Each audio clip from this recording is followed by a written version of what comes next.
Pas kinerja Bank Mandiri sepanjang semester pertama tahun ini dan target perseroan untuk tahun ini, kita telah bergabung dengan Direktur Keuangan dan Strategi Bank Mandiri Sigit Prastowo. Selamat pagi Pak Sigit Prastowo. Ya. Selamat pagi Bung Rolando.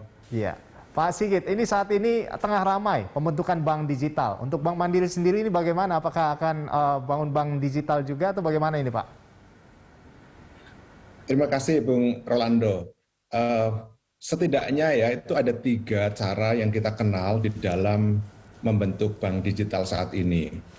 Yang pertama adalah yang kita sering sebut sebagai digitize themselves. Artinya bank-bank yang ada hari ini, bank-bank konvensional melakukan transformasi secara digital untuk membangun capability.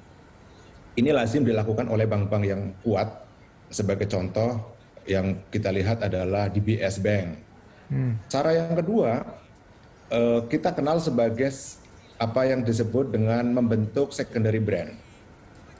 Beberapa bank-bank konvensional mengakuisisi bank-bank kecil dan merubahnya menjadi bank digital. Ini seperti yang dilakukan oleh BCA dengan Royal Bank dan kemudian merubahnya menjadi Blue. Atau juga ada yang dilakukan dengan membentuk entitas baru. Sehingga entitas baru itu beroperasi secara digital. Di beberapa waktu yang lalu kita mengenal BTPN dengan Geniusnya. Dan cara yang ketiga yang dilakukan adalah dengan membentuk digital challenger bank atau yang biasa kita sebut sebagai neobank. Cara ini biasanya dilakukan oleh perusahaan-perusahaan non-bank yang memiliki ekosistem. Contoh yang dilakukan adalah oleh Gojek dengan Bank Jago dan juga Shopee dengan SeaBank-nya.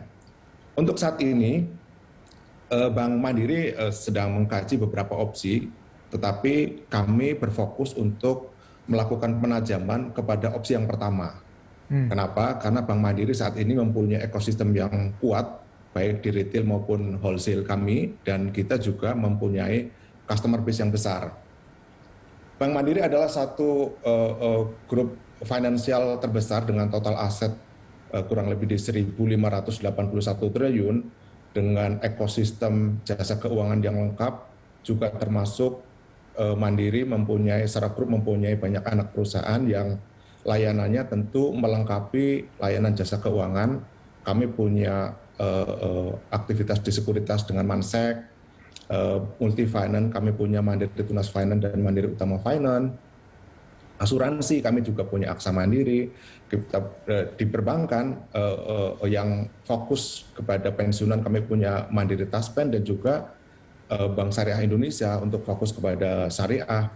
Juga Bank Mandiri punya venture capital. Jadi kita cukup lengkap dan kami juga mempunyai customer base yang sangat kuat. Kurang lebih 31 juta rekening simpanan dan 2 juta rekening pinjaman kami miliki.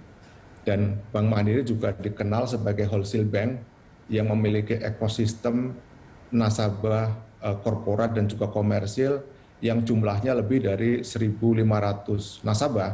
Oleh karena itu pilihan yang paling logis buat kami adalah memilih opsi atau cara yang pertama, yaitu digitize themselves. Karena Mandiri saat ini kan sudah di dalam fase mempunyai customer base yang kuat. Jadi prioritas untuk memprotek nasabah kami, mengoptimalkan nasabah yang sudah ada, dan juga sekaligus mengakuisisi nasabah baru itu menjadi prioritas di saat neobank yang lain mereka masih berfokus untuk bagaimana mendapatkan nasabah dari customer base yang mereka miliki. Baik. Dengan resource dan ekosistem yang kuat, kami memang saat ini sedang berproses di dalam melakukan digitalisasi secara internal. Dan kalau Bung Ronaldo tahu bahwa kami secara tegas, secara clear di dalam vision Bank Mandiri tertulis bahwa kami ingin menyediakan solusi perbankan digital yang handal dan simpel yang menjadi bagian hidup dari nasabah kami. Kami juga saat ini sedang berfokus mengembangkan digital channel melalui digital super apps di retail maupun wholesale yang sebentar lagi kami akan launching di awal bulan Oktober nanti. Kemudian kami juga sedang mentransformasi untuk fungsi physical channel kami untuk mengintegrasikan juga dengan perusahaan anak dan juga membangun kapabilitas digital kami. Kami percaya bahwa cara ini akan meningkatkan kemampuan kita untuk bersaing sekaligus juga efisien untuk menghadapi fintech maupun juga neobank yang lain. Untuk melengkapi transformasi digital Bank Mandiri, kami secara aktif memang masih mengkaji opsi-opsi strategi digitalisasi yang kami sebutkan di atas sebelumnya. Dan tentu pada waktunya kami akan mempublikasikan strategi digital Bank Mandiri ke depannya apabila sudah ada kepastian itu. Terima kasih. Jadi tentunya Bank Mandiri sekarang memang tengah fokus terkait dengan digitalisasi seperti itu ya Pak ya. Dan Pak Sigit, kita akan lanjut di segmen berikutnya.